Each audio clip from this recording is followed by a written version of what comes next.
Good morning మ్యాగజైన్కి స్వాగతం. ప్రముఖ దినపత్రికలో వస్తున్న వార్తల వెనకాల జరుగుతున్న పరిణామాలు చూద్దాం. ఈనాడు చూస్తే నామినేటెడ్ నజరానా అన్నటువంటి వార్తని హైలైట్ చేసింది. 20 కార్పొరేషన్లకు చైర్మన్లు, ఒక వైస్ చైర్మన్ నియామకం, 7 కార్పొరేషన్లు 64 మందికి సభ్యులుగా అవకాశం.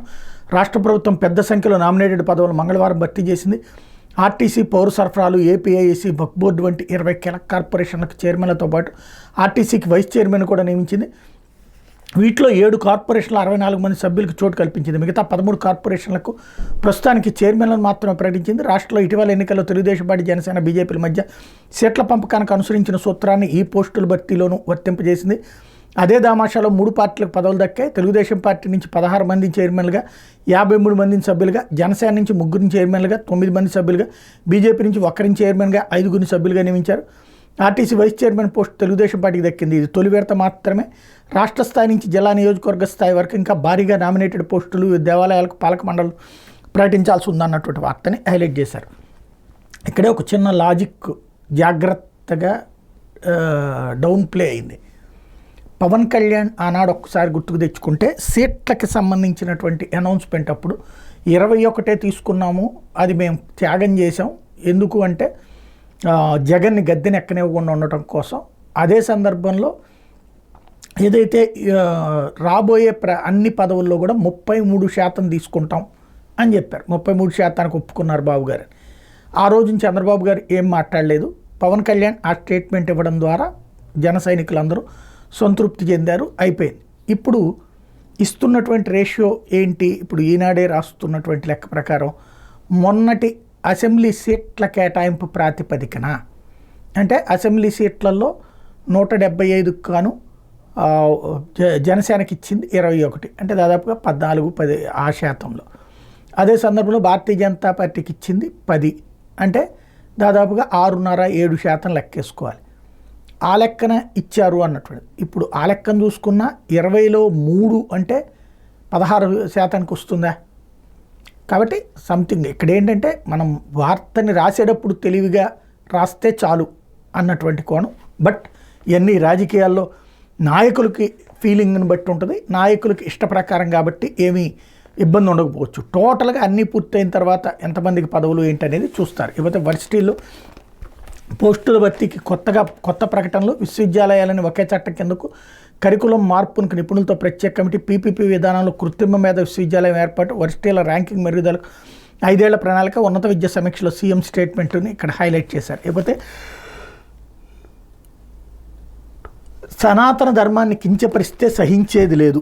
జగన్ నియమించిన తిరుమల తిరుపతి దేవస్థానం బోర్డులోని లోపాలు, దుర్గమ్మ సన్నిధిలో ప్రాయశ్చిత్త దీక్షలో ఉప ముఖ్యమంత్రి. తిరుమల లడ్డు అపవిత్రమైతే వైకాపా నాయకులు బాధ్యత లేకుండా మాట్లాడడం సరికాదు. తప్పు జరిగినప్పుడు ప్రాయశ్చిత్తం చేసుకోవాలి, లేదా జరిగిన లోపాలకు బాధ్యత తీసుకుని విచారణకు అంగీకరించాలి.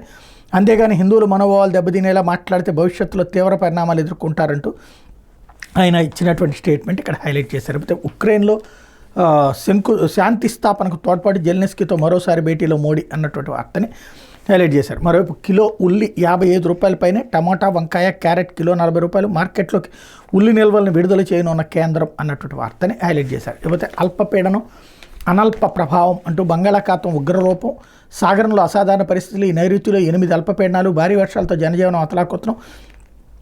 June 28, July 15, 19, August 3, 29, September 5, 13, 23. ఏంటి ఈ తేదీలు అనుకున్నారు? బంగాళాఖాతంలో అల్పపీడనాలు ఏర్పడిన రోజులు. కొన్నేళ్ల రికార్డులను పరిశీలిస్తే ఈ ఏడాది సెప్టెంబర్ నాటికే 8 సార్లు అల్పపీడనాలు తూర్పు తీరాన్ని భయపెట్టించే. వాతావరణ మార్పులు, భూతాపం వల్ల మహాసముద్రాలు వేడెక్కుతున్నాయని, వర్షపాతంలో అసాధారణ పరిస్థితులు సంభవిస్తున్నాయనడానికి సాక్షిభూతమే ఈ ఏడాది నైరుతి సీజన్ అంటున్నారు శాస్త్రవేత్తలు. ఋతుపవనాల సమయంలో బంగాళాఖాతంలో అల్పపీడనాలు సాధారణమైన వాటి సంఖ్య ఇంతలా పెరగటం, వెంటనే ఏర్పడటం, తీవ్ర రూపం దాల్చి తుఫాన్లుగా మారడం, కొమ్మవృష్టి కురిపించడాన్ని అసాధారణంగా విశ్లేషిస్తున్నారన్నటువంటి వార్తని హైలైట్ చేశారు. లేకపోతే అదిగో అల్లదిగో మహాప్రసాదం. శతాబ్దాల కిందట వడ, తర్వాత బూందీ లడ్డు, శ్రీవారికి 50 రకాల ప్రసాదాలు, దిట్టం లెక్క, పోట్లో తయారీ, రోజుకు 3.5 లక్షల వరకు లడ్డూల పంపిణీ అంటూ తిరుమల లడ్డూలకు సంబంధించినటువంటి వార్తని హైలైట్ చేశారు. మరొక సిట్ అధిపతిగా సర్వశ్రేష్ఠ త్రిపాఠి, సభ్యులుగా విశాఖ డీఐజీ గోపీనాథ్ జెట్టి, వైఎస్ఆర్ జిల్లా ఎస్పీ హర్షవర్ధన్ రాజు. తిరుమలలో అపచారాలపై విచారణ అంటూ జగన్ పాలనలో తిరుమలలో జరిగిన అపచారాలు, లడ్డూ ప్రసాదంలో జంతు కొవ్వులు కలిసిన కల్తీ వినియోగం, ఇతర అక్రమాలు, అధికార దుర్వినియోగంపై రాష్ట్ర ప్రభుత్వం ఏర్పాటు చేయనున్న సిట్ అధిపతిగా గుంటూరు ఐజీ సర్వశ్రేష్ఠ త్రిపాఠిని రాష్ట్ర ప్రభుత్వం నియమించనుంది. సభ్యులుగా విశాఖపట్నం రేంజ్ డీఐజీ గోపీనాథ్ జెట్టి, వైఎస్ఆర్ జిల్లా ఎస్పీ హర్షవర్ధన్ రాజుతో పాటు మరికొంతమంది డీఎస్పీల ఇన్స్పెక్టర్లకు చోటు కల్పించబోతోంది. గోపీనాథ్ జెట్టి గతంలో తిరుమల తిరుపతి దేవస్థానం చీఫ్ విజిలెన్స్ అండ్ సెక్యూరిటీ ఆఫీసర్గా బాధ్యతలు నిర్వర్తించారు. హర్షవర్ధన్ రాజుకు తిరుపతి ఎస్పీగా పనిచేసిన అనుభవం ఉంది. దీంతో సిట్లో వీరి నియామకానికి ముఖ్యమంత్రి చంద్రబాబు ఆమోద ముద్ర వేశారు. సిట్ దర్యాప్తులో తేల్చాల్సిన అంశాలకు సంబంధించిన టర్మ్ ఆఫ్ రిఫరెన్స్ వివరాలు సిద్ధం చేశారు. వీటన్నింటితో అధికారిక ఉత్తర్వులు విడుదల కావాల్సి ఉందన్నట్టు వార్తని హైలైట్ చేశారు. లేకపోతే వైకాపాలో 3వ వికెట్ అంటూ రాజ్యసభకు ఆర్ కృష్ణయ్య రాజీనామా, ఇప్పటికే మోపీదేవి మస్తాన్ రావుల రాజీనామా, వారం 10 రోజుల్లో మరొకరు అన్నటువంటి వార్తని హైలైట్ చేశారు. లేకపోతే విజయపాల్కి హైకోర్టులో ఎదురు దెబ్బ, రఘురామని హింసించిన కేసులో సిఐడి విశ్రాంత అధికారి బెయిల్ పిటిషన్ కొట్టివేత, విజయపాల్పై ఆరోపణలు తీవ్రమైనవి, ఆయన విచారించడం చాలా అవసరం, హైకోర్టు స్పష్టీకరణ. ప్రస్తుత తెలుగుదేశం పార్టీ ఎమ్మెల్యే రఘురామకృష్ణరాజు వైకాపా ప్రభుత్వంలో కస్టడీలో చిత్రహింసలకు గురి చేసిన కేసులో సిఐడి విశ్రాంత అదనపు ఎస్పీ ఆర్ విజయపాల్కు హైకోర్టులో గట్టి ఎదురు దెబ్బ తగిలింది. ముందస్తు బెయిల్ ఇవ్వాలన్న ఆయన అభ్యర్థన న్యాయస్థానం తోసిపుచ్చింది. విజయపాల్పై నమోదు చేసిన ఎఫ్ఐఆర్లోని ఆరోపణలు ఆందోళనకరమైనవని, తీవ్రమైనవని స్పష్టం చేసింది. రఘురాంపై కేసు నమోదు వెనుక రాజకీయ కుట్ర ఉందని ఇరువైపు వాదనలను బట్టి అర్థమవుతుందని పేర్కొంది. ఎఫ్ఐఆర్ నమోదులో తీవ్ర జాప్యం చోటు చేసుకుందన్న కారణంతో ఈ కేసులో ఉన్న వాస్తవాలను విస్మరించలేమంది. బాధితుడైనటువంటి రఘురాంకు ఎలాంటి గాయాలు కాలేదని ఎవరూ చెప్పలేదని గుర్తు చేసింది. రఘురాం పట్ల అనుచితంగా వ్యవహరించిన వారు పోలీసు అధికారులు, రాజకీయ పెద్దలు అనే ఆరోపణలు ఉన్న నేపథ్యంలో గాయాల తీవ్రత ఎంత అనేది అప్రస్తుతమని పేర్కొంది. ఎఫ్ఐఆర్లోని ఆరోపణలు పరిశీలిస్తే ఘటన 4 గోడల మధ్య జరిగిందనే విషయం స్పష్టమవుతోందని చెప్పింది. ఆ ప్రాంగణంపై విజయపాల్కు పూర్తి నియంత్రణ ఉందని, సాధారణ ప్రజలకు అక్కడ ఏం జరిగిందో తెలిసే అవకాశమే లేదంది. కాబట్టి దర్యాప్తులో భాగంగా ఆయన విచారించడం ఎంతైనా అవసరమని అభిప్రాయపడింది. ఈ దశలో బెయిలిస్తే విచారణకు అవరోధంగా మారుతుందని, అందుకే తిరస్కరిస్తున్నట్టు వెల్లడించింది అన్నటువంటి వార్తని హైలైట్ చేశారు. లేకపోతే మహిళా కమిషన్ చైర్పర్సన్ గజ్జల వెంకటలక్ష్మికి ఉద్వాసన, స్వతంత్ర ప్రతిపత్తి సంస్థలో ఉన్న ఫక్తు వైకాపా కార్యకర్తల వ్యవహారం, ఆమె అధికారులు కార్యాలయం ఛాంబర్ సీజ్ చేస్తున్నారని మహిళా శిశు సంక్షేమ శాఖ మేము నిలువెల్ల వైకాపా భావజాలం, స్వతంత్ర ప్రతిపత్తి పదవిలో ఉన్నామనేటటువంటి ఆలోచన లేకపోవడం, మహిళా కమిషన్ సభ్యురాలుగా అంతకుముందు సామాజిక మాధ్యమాల అడ్డగోలుగా వీడియోలు, రాజకీయ పోస్టులు, వైకాపాకు వంతపాడేలా వ్యవహార శైలి, ప్రభుత్వాన్ని సైతం ధిక్కరించడం, వెరసి మహిళా కమిషన్ చైర్పర్సన్ పదవి నుంచి గజ్జల వెంకటలక్ష్మికి రాష్ట్ర ప్రభుత్వం ఉద్వాసన పలికింది. పదవీకాలం ఏడాది ఆగస్టు 25న ముగిసిన నేపథ్యంలో ఆమె అధికారాలను కార్యాలయంలోని ఛాంబర్ను సీజ్ చేస్తూ మహిళా శిశు సంక్షేమ శాఖ కార్యదర్శి సూర్యకుమారి సోమవారం మెమో జారీ చేశారు. ఈ మేరకు చర్యలు తీసుకోవాలని మహిళా కమిషన్ కార్యదర్శికి ఆదేశాలు ఇచ్చారు. ఆగస్టు 25తో వెంకటలక్ష్మి పదవీకాలం ముగిసిందని మహిళా శిశు సంక్షేమ శాఖ పేర్కొంటుండగా, వైకాపా ప్రభుత్వం మహిళా కమిషన్కి చేసిన చట్ట సవరణ ప్రకారం తనకి ఇంకా 1.5 కాలపరిమితి ఉందని ఆమె భీష్మించారు. కార్యాలయాన్ని విడేందుకు ససేమిరా అన్నారు. న్యాయశాఖ అడ్వకేట్ జనరల్ సలహా తీసుకున్న మహిళా శిశు సంక్షేమ శాఖ మహిళా కమిషన్ చట్ట ప్రకారం వెంకటలక్ష్మి పదవీకాలం ముగిసినట్టు నిర్ధారించుకుంది. ఆమె అధికారాలను సీజ్ చేస్తూ మెమో ఇచ్చింది. దీంతో వెంకటలక్ష్మి కార్యాలయాన్ని మహిళా కమిషన్ అధికారులు స్వాధీనం చేసుకున్నారు. ఆంధ్రప్రదేశ్ మహిళా కమిషన్ చట్టం ప్రకారం మహిళా కమిషన్లో చైర్మన్ ఆర్ సభ్యులను పదవీకాలం ముగియక ముందే తొలగించినా లేదా వారే రాజీనామా చేసినా కొత్తగా నియమితులయ్యేవారు మిగతా పదవీకాలం మాత్రమే కొనసాగుతారు. గత ప్రభుత్వంలో వాసిరెడ్డి పద్మస్థానంలో నియమితురాలైన వెంకటలక్ష్మి కూడా ఇదే నిబంధన వర్తిస్తూనే మహిళా శిశు సంక్షేమ శాఖ మెమోలో స్పష్టం చేసింది అన్నటువంటి వార్తని హైలైట్ చేశారు. ఇక్కడే అసలు లాజిక్ ఉంది. ఆగస్టు 25నే ఆవిడకి పదవీకాలం ముగిసిపోతే సెప్టెంబర్ 25 దాకా ఉత్తర్వులు ఇవ్వలేదంటే మరి ఈ నెల రోజులు ఎట్లా ఉండనిచ్చారు అన్నటువంటిదే అసలు లాజిక్. ఇక్కడ తర్వాత లీగల్గా అవుతుంది. ఇవన్నీ కామన్గా నడిచేటటువంటి వ్యవహారం. అయిపోతే 4న శ్రీవారికి పట్టు వస్త్రాలు సమర్పించనున్న సీఎం మంత్రి ఆనం రామనారాయణ రెడ్డి.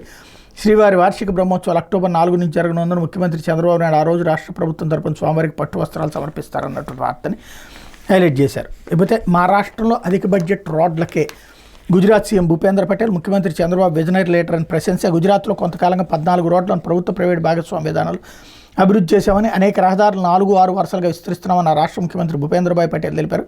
తమ బడ్జెట్లో R&Bకి అత్యధిక నిధులు కేటాయిస్తున్నట్టు పేర్కొన్నారు. PPP విధానంలో రహదారుల అభివృద్ధిపై అధ్యయనం చేసేందుకు గుజరాత్ వెళ్లిన R&B మంత్రి BC జనార్దన్ రెడ్డి బృందం మంగళవారం అహ్మదాబాద్లో ఆ రాష్ట్ర సీఎంతో భేటీ అయింది. ఆ రాష్ట్ర R&B శాఖను సీఎం స్వయంగా చూస్తుండటంతో ఆయనతో సమావేశమై రహదారుల ప్రాజెక్టులను చర్చించింది. AP CM Chandrababu visionary leader అని ఆయన నాయకత్వంలో ఏపీ మరింత అభివృద్ధి వైపు అడుగులు వేస్తోందని ప్రశంసించారన్నటువంటి వార్తని హైలైట్ చేశారు. ఇక్కడ ఏంటంటే భవిష్యత్తులో చర్చ రానియకుండా ఇప్పుడు PPP అంటే ఇప్పటికే ప్రభుత్వ హైవేల మీద ఆల్రెడీ డబ్బులు వసూలు చేస్తున్నారు, టోల్ గేట్లు. రేపు ఈ మన R&B రోడ్లకు కూడా టోల్ గేట్లు వసూలు చేయబోతున్నారు. దాన్ని కవర్ చేయడం కోసం అని చెప్పేసి అది గుజరాత్లో ఆల్రెడీ అమలు చేస్తున్నారు. అదే ఇక్కడ అమలు చేయబోతున్నాం అన్నటువంటిది. గుజరాత్లో ఇప్పుడు కాదు, ఎప్పటి నుంచో అమలు చేస్తున్నారు. మనం మరి ఇంతకుముందు అమలు చేయలేదు కదా. ఇప్పుడు ఏంటంటే రోడ్లు వేయడానికి డబ్బులు వసూలు చేసేటటువంటి కార్యక్రమం, కాంట్రాక్టర్లకి ఇచ్చేసేందుకు రోడ్లని రెడీ అవుతున్నటువంటి వ్యవహారాన్ని కవర్ చేయడానికి స్ట్రాటజిక్ అంటే వార్తని ఎప్పుడైనా సరే మనం ఆలోచించే తీరుని ఇక్కడ మన ఆలోచించే తీరు మీద ప్రభావం చూపెట్టే విధంగా వార్త రాసేటటువంటి ఒక వ్యూహాత్మకమైనటువంటి ఎత్తుగడలు సక్సెస్ అవుతున్నటువంటి వ్యవహారం. లేకపోతే సాక్షి సిట్ బాబు స్కిట్ అంటూ చంద్రబాబు స్క్రిప్ట్కి అనుగుణంగా నివేదిక రెడీ, అందుకే సిట్ ఇన్ఛార్జిగా జీ హుజూర్ అనే అధికారికి బాధ్యతలు. టీడీపీ కార్యాలయంలో తయారైన నివేదికపై సంతకమే తరువాయి, తద్వారా తిరుమల ఆలయ ప్రతిష్టపై మరో మచ్చ కుట్ర, ఎన్నికల్లో టీడీపీ కూటమి అక్రమాలకు బహిరంగంగా సదరు ఐజీ వత్తాసు, నాడు పల్నాడులో పచ్చమొక్కల అరాచకానికి అండ, ఊళ్ళు రావణ కాష్టంగా మారిన స్పందించడం వైను, ఇలాంటి అధికారి నిష్పక్షపాతంగా పనిచేస్తారని నీడిపై రాతలే అంటూ శ్రీవారి లడ్డుపై దుష్ప్రచారం తన మెడకే చుట్టుకుంటడంతో ముఖ్యమంత్రి చంద్రబాబు నాయుడు దాని నుంచి తప్పించుకోవడానికి తన నమ్మకస్తులతో కూడిన సొంత టీంకు తూతూ మంత్ర దర్యాప్తు బాధ్యతలు అప్పగించడం చర్చనీయాంశమైంది. చంద్రబాబు అండ్ గ్యాంగ్ ఆరోపిస్తున్నట్టు తిరుమల లడ్డు తయారీలో నిజంగా కల్తీనే వాడి ఉంటే అత్యున్నత స్థాయి దర్యాప్తు జరిపించడానికి ఎందుకు వెనకాడుతున్నారనే ప్రశ్నలకు వారి వద్ద సమాధానం లేదు. వ్యవహారంపై సీబీఐ లేదా సుప్రీంకోర్టు సిట్టింగ్ జడ్జితో విచారణ జరిపించాలని ప్రపంచవ్యాప్తంగా యావత్ హిందూ భక్తులందరూ ముక్తఖండంతో డిమాండ్ చేస్తున్నప్పటికీ ప్రభుత్వం స్పందించడం లేదు. ప్రభుత్వ పెద్దల తీరు పట్ల టీటీడీ ఈవో 2 నాలుకల ధోరణిపై సర్వత్రా అనుమానాలు వెలుపుతుండటంతో చంద్రబాబు నష్ట నివారణలో భాగంగా ప్రత్యేక దర్యాప్తు బృందం ఏర్పాటు చేస్తున్నట్టు ప్రకటించారు. ఈ బృందానికి నాయకత్వం వహించే ఐజీ సర్వం భ్రష్టు పట్టించే అధికారిగా ఇప్పటికే పేరుగాంచారు. ఇప్పటికే ఈ అధికారి టీడీపీ కేంద్ర కార్యాలయంలో తయారయ్యే నివేదికపై సంతకం మాత్రమే చేయాల్సి ఉంటుందనడంలో ఎలాంటి సందేహం లేదు అన్నటువంటి వార్తని హైలైట్ చేశారు. లేకపోతే బాబు తెచ్చిన నెయ్యే, చంద్రబాబు సీఎంగా ప్రమాణ స్వీకారం చేసిన జూన్ 12 నుంచే టీటీడీకి నెయ్యి సరఫరా ప్రారంభించిన ఏఆర్ డైరీ అన్నటువంటి వార్తను హైలైట్ చేశారు.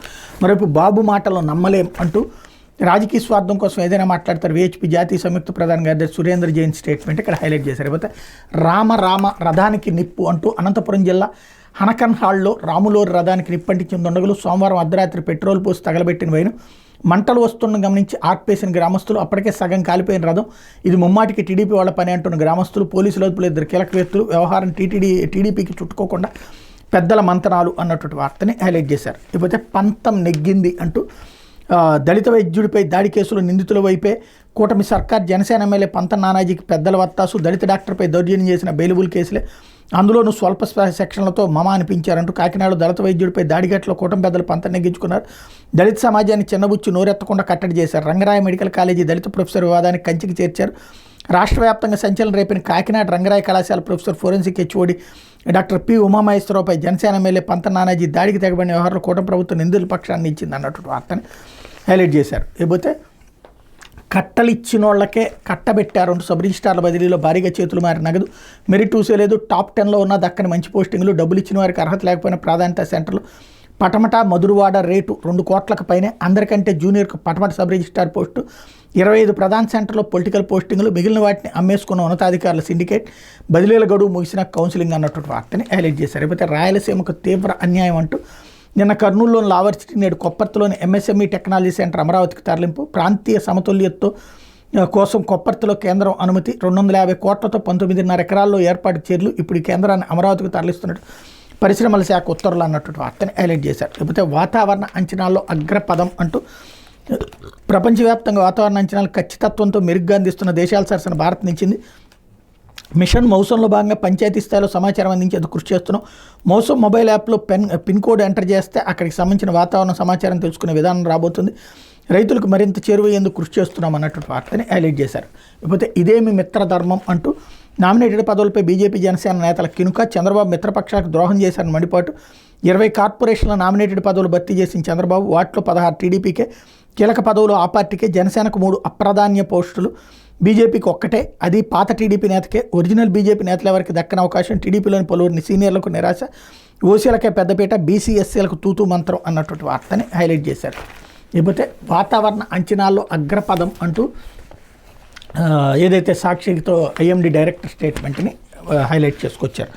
మరొక వైపున ఆంధ్రజ్యోతి వచ్చేటప్పటికి బడుగులకు పెద్దపీట అంటూ 20 కార్పొరేషన్లకు నామినేటెడ్ పదవుల భర్తీ, ఏపీఐఎస్ చైర్మన్గా ఉండి రామరాజు, మాజీ ఎంపీ కొనకళ్ళకు ఆర్టీసీ, నెల్లిమర్ల డోన్ ఇన్ఛార్జీలకు కీలక పోస్టులు, వక్ఫ్ బోర్డు చైర్మన్ పదవి అబ్దుల్ అజీజ్కు, లోకేష్ పాదయాత్రలో వాలంటీర్ల కన్వీనర్గా పనిచేసిన రవినాయుడికి శాప్ బాధ్యతలు, టూరిజం కార్పొరేషన్ నూకసాని బాలాజీకి, పనిచేసిన వాళ్ళకి ప్రాధాన్యం ఇస్తూ పదవులు భర్తీ, యూనిట్ క్లస్టర్ ఇన్ఛార్జీలకు అవకాశం, 20 చైర్మన్ 79 మంది సభ్యుల పేరుతో తొలి జాబితా, టీడీపీకి 16, బీజేపీకి 1, జనసేన 3 అన్నటువంటి వార్తని హైలైట్ చేశారు. లేకపోతే లడ్డూపై సిట్ చీఫ్గా ఐజీ త్రిపాఠి, టీంలో డీఐజీ గోపీనాథ్, ఎస్పీ హర్షవర్ధన్ అన్నటువంటి వార్తను హైలైట్ చేశారు. అలాగే సనాతన ధర్మం కోసం ప్రాణాలైనా ఇస్తా అంటూ చేతులెత్తి నమస్కరిస్తున్న ఆ ధర్మానికి హానిపై మౌనం సరికాదు, లౌకికవాదం అనేది వన్ వే కాదు 2 వే, దానికి భంగం కలిగితే ఖచ్చితంగా నిలదీస్తా మదమెక్కి మాట్లాడుతున్న పొన్నవోలు డిప్యూటీ సీఎం పవన్ కళ్యాణ్ ఆగ్రహం ప్రాయశ్చిత దీక్షలో భాగంగా దుర్గగుడి మెట్లు గడిగిన జనసేన అన్నట్టు వార్తని హైలైట్ చేశారు. అయితే ఆ పాపం బోర్డుదే అంటూ గల్లీకి దించిన నెయ్యి కల్తీకి దారి, చిన్నా చితక వ్యాపారులు సైతం నెయ్యి అందించిన అడ్డగోలు తీర్మానాలు, అనుభవం, సామర్థ్యం, నాణ్యత, టర్నోవర్ నిబంధనలను సడలింపు, అధికారంలోకి వచ్చి రాగానే తిరుమల నెయ్యిపైనే వైసీపీ కన్ను, తమ వారి కోసం రివర్స్ టెండర్, కొనుగోలు నిబంధనలు మార్చేసిన వైవి సుబ్బారెడ్డి పాలక మండలి అన్నటువంటి వార్తని హైలైట్ చేశారు.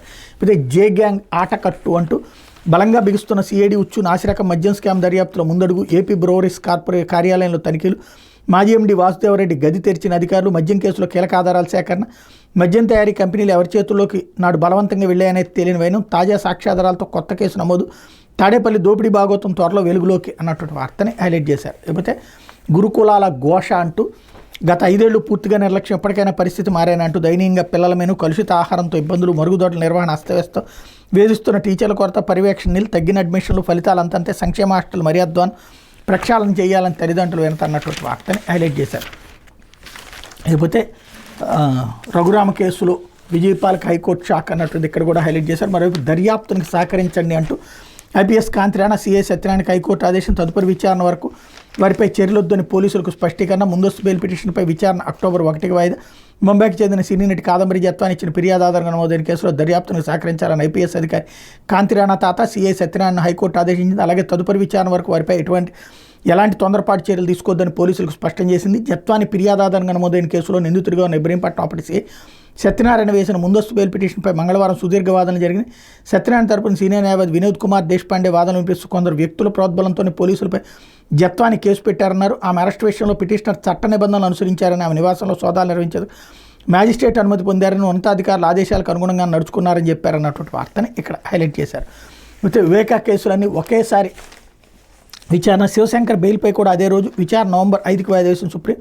మాజీ మంత్రి వైఎస్ వివేకానంద రెడ్డి హత్య కేసు విచారణ సుప్రీంకోర్టు మరోసారి వాయిదా వేసింది. ఈ కేసులో శివశంకర్ రెడ్డి బెయిల్ రద్దు చేయాలని కోరుతూ ఏడాది మార్చి 15 ఆయన కుమార్తె సునీత నర్రెడ్డి సుప్రీంకోర్టులో పిటిషన్ వేశారు. ఆ పిటిషన్పై మంగళవారం జస్టిస్ సంజీవ్ ఖన్నా, జస్టిస్ సంజయ్ కుమార్తో కూడిన ద్విసభ్య ధర్మాసనం విచారణ చేపట్టింది.